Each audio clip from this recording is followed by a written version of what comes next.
should I introduce myself, or you can do that, or? Yeah, can I have you start by saying your first and last name, and I'll hold this for you. Okay. And spell it for me. My first name is Richard. My last name is Keasling, Keasling. Okay, let me zoom out a little bit. And you are his father? I am his father, yes. Okay. So you seemed really, really upset with the way things, the outcome of today, and obviously so. I'm very upset. First of all, I'd like to say that my heart goes out to the Teat family. Teat was a good man. He was a good friend. He was good to everybody. But justice was not served today. This building that we think of as justice is not a building of justice. It's a building of lies, and the truth is omitted from the jurors. It's whatever the lawyers feel that they can get in the case.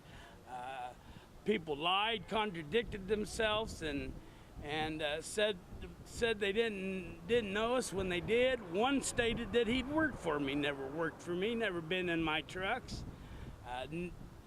As far as I'm concerned, that trash can would give you more justice than the building inside there. Those of us that sat in there and listened to the evidence that was allowed to be brought out, could come up with nothing but a non-guilty verdict. But somehow the jurors, they must have been sleeping or napping or in another world, because I don't know how they come back with a guilty verdict with the evidence that was brought in front of them.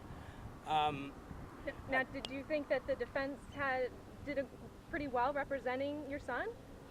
I think the defense did a fairly good job. I think if I had $500,000, I think we probably would have got a different verdict, because money buys justice. They say justice is blind. It ain't blind, it's corrupt. We started out on this 2 years ago, and we did nothing but cooperate. Ricky did nothing but cooperate. He give blood samples, he give DNA samples. They impounded my vehicles. They found no evidence of Ricky whatsoever being in Teat's building. The only thing he may be guilty of is purchasing hydrocodones from Teat, which everybody in town did that, and that's a fact. But you know what? We had people ready to testify to that fact, but no, we couldn't get that in court. Don't ask me why. I'm not a lawyer. I don't understand the system. We just believed in justice. I was lied to from the beginning. I was told by the lead investigator that Ricky was guilty until he proved himself innocent. Well, in this world, in this country, I thought we were innocent until we proved ourselves guilty, or until we were proven guilty. And honestly, with the evidence that was shown up there, you know, I don't see how they could come back with anything but a non-guilty verdict. Do you plan on visiting with your son tonight? Or I've visited with my son twice a week for the last year and a half that this has been going on. And yes, I do plan on visiting with my son tonight. My son is 26 years old, and he wouldn't hurt a hair on your head, but he was railroaded, lied to, for cooperating. This is what we get for cooperating. We try to trust and believe in the system. There's no trust in the system. You open your mouth and say something. They investigated one person, Ricky, over the statement of somebody in Eldon. They looked at nobody else. They searched nobody else's place. They searched our trucks. They searched my mother's home where he lived. They found no evidence. My son is everything to me. He's 26 years old, and he'll spend the rest of his life in Fort Madison because he didn't take a plea agreement or a plea bargain. He said, "Dad, I'm not worried. I didn't do nothing. I have no reason to run and hide. They'll figure it out."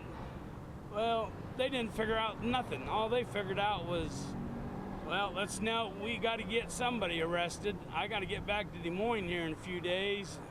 Let's nail Ricky for it. He looks good. And that's how it works. Anything else you'd like to add? I'd like to add that the justice was not served, you know, and like I said, my heart does go out to the T family. I've known Teeter for a long time, and him and Ricky were friends, and there were so many lies in that courtroom, and so much evidence that was left out that for what reason, I have no idea. But now I got to live with it. My wife's got to live with it and deal with it. My son will probably, who knows about my youngest son?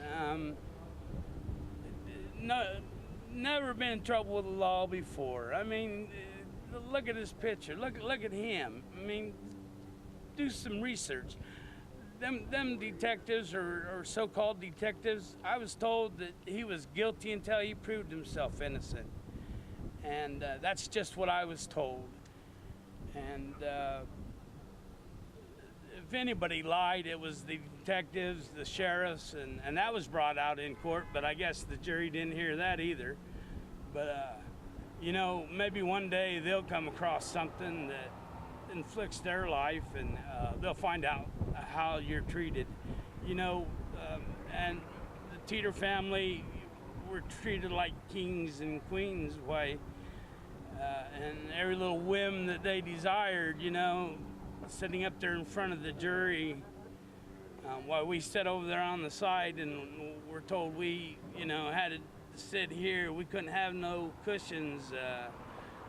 It's just a travesty. There's no justice. That building doesn't represent justice. It represents getting your dollars. That's what it represents. It's getting your money. Well, thank you so much for taking the time to wait for me out here. And again, I am so sorry for the outcome. It's not your fault.